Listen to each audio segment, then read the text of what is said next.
त्याच्या आधी जी मुंबईमधले गँग्स होत्या त्या कशा प्रकारे ऑपरेट करायच्या?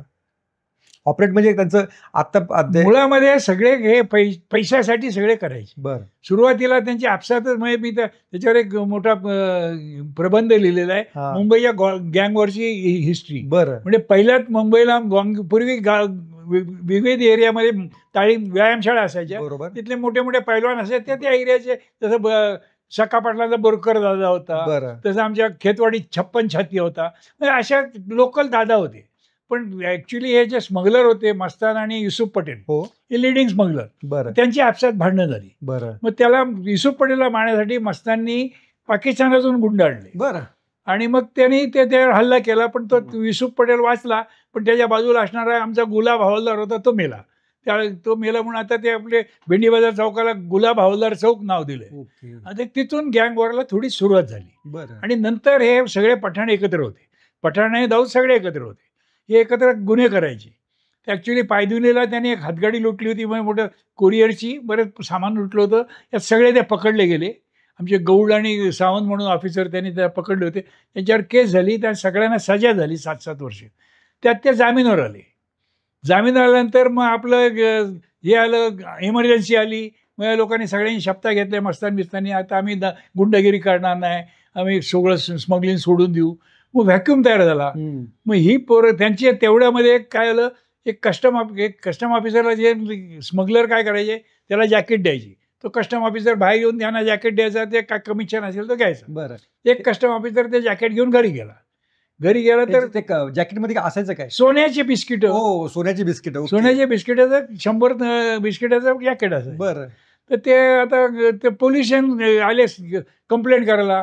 तर पोलीस म्हणाले, इनलिगल गोष्टीची कंप्लेंट आम्ही घेत नाही. बरोबर. मग त्यावेळी हे मोकळेच फिरत होते.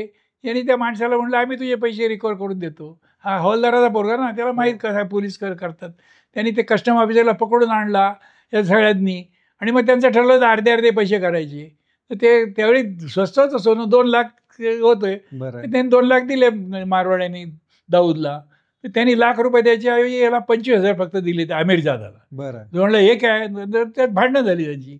ते मस्तानकडे गेले, मस्तानी सेटलमेंट केली, बरं 75,000 दे म्हणून. तरी ते त्यांनी नाही दिले. मग यांची दुश्मनी सुरू झाली. तेव्हापर्यंत हे सगळे एकत्रच होते. ओके. आणि मग त्यांची एकमेकात मारामारा सुरू झाल्या, एकमेक नागपाड्यामध्ये कायमची त्यांची भांडणं सुरू झाली. हे मुंबईच्या गँग वॉरचं बिगिनिंग. अच्छा. पण मन्या सुर्वे काय प्रकरण होतं? मन्या सुर्वे तर दादरचा एक गुंड होता. त्यांनी त्या दाभोळकर, फालतू होता, तर दाभोळकरांवर त्यांनी हल्ला केला होता. त्यामुळे त्याचा मोठा आळ झाला होता. बरं. त्यात ते खोटं पण त्यांनी दाखवले त्या याच्यामध्ये, की त्या मन्या सुर्वेनीच त्या याचा शाबीरचा खून करताना मदत केली वगैरे. मी त्या केसचं इन्व्हेस्टिगेशन केलंय. मन्या सुर्वेचा आणि या केशी काही संबंध नव्हता. पण आता ते काय दाखवतात, कोण म्हणतात, ते हुसेन जयतीला पण मी ईमेल पाठवली होती, तुझ्या पुस्तकात लिहिलं सगळं चुकीचं आहे. तो मला एकदम मानतो, कारण त्या पुस्तकात त्यांनी लिहिले की झेंडेंची फार मदत नाही. पहिले डोंगरी दुबईमध्ये त्यांनी माझं एक पॅराग्राफ लिहिलाय. तुमच्या पुस्तकाला पण? माझ्या पुस्तकात हे पण त्यात ते लिहिले, झेंडे बहुत जिंदा दिल आदमी वगैरे. त्याने अजून तो मला लिहितो की साहेब मेरे लिए तो बंबई में खाली 3 बड़े ऑफिसर है, उसमें से आप एक है. असं तो अजून मला ते ईमेल पण पाठवतो. बरोबर. पण मी त्याला म्हणलं, अरे काय संबंध नाही. म्हणलं साहेब माझ्या सोर्सने मला सांगितलं. म्हणलं ठीक आहे, आता तुझा सोर्स सांगितलं. आता तो मोठा पत्रकार झालाय, मोठा लेखक झालाय, पण अजून तो मला एकदम इंट्रोडक्शन पाहिजे, किती चांगली अतिशय चांगली आहे. हो, आणि तो मला अतिशय मानाने वागवतो. पण तुम्ही एवढ्या गुंडांना पकडलं, इतक्या केसेस पाहिल्या, पण तुम्ही एन्काउंटर केलं नाही कधी? मी आमचा बागवान आहे, तो माझा शिष्य साहेब म्हणतो. त्यांनी पण पहिलं मन्या सुर्वेला त्यांनीच मारलं. बरोबर. पण त्यानंतर तो वेळी पहिल्यांदा आम्ही त्या शाबीरचे हे लोक पकडले. त्यातले जाफर म्हणून एक आरोपी होता, त्याला पकडायला आम्ही बरोबर गेलो होतो. तो जाफर तिकडे एकदम गाडी खाली लपला. तर बागवानी रिव्हॉल्वर, साहेब म्हटलं बिलकुल नाही, जोपर्यंत तो माणूस तुझ्या अंगावर रिव्हॉल्वर घेऊ येत नाही तोपर्यंत तू कुणाला मारायचं नाही. पण तेव्हापासून त्यांनी एन्काउंटर बंद, म्हणून सगळे बाकी एन्काउंटर स्पेशली किती झाले, पण तो तिथे थांबला. त्यामुळे तो अजूनही म्हणतो की नाही साहेब, तुम्ही तुमच्यामुळे माझं जीवन बनलं. तर त्याचा सांगूलपण आहे. पण मी कधीही एन्काउंटर कारण मला कधी असं वाटलंच नाही की कुणाला कारण नसतं. ॲक्च्युली मी सोबराला पकडल्यानंतर माझ्यावर अमोलिक होता. अमोलिक तोही एन्काउंटर स्पेशलिस्ट. त्यांनी लगेच साहेब उडवतो. म्हणलं गाढवपणा करू नकोस. मी त्याला बाजूला केला. नाही, असं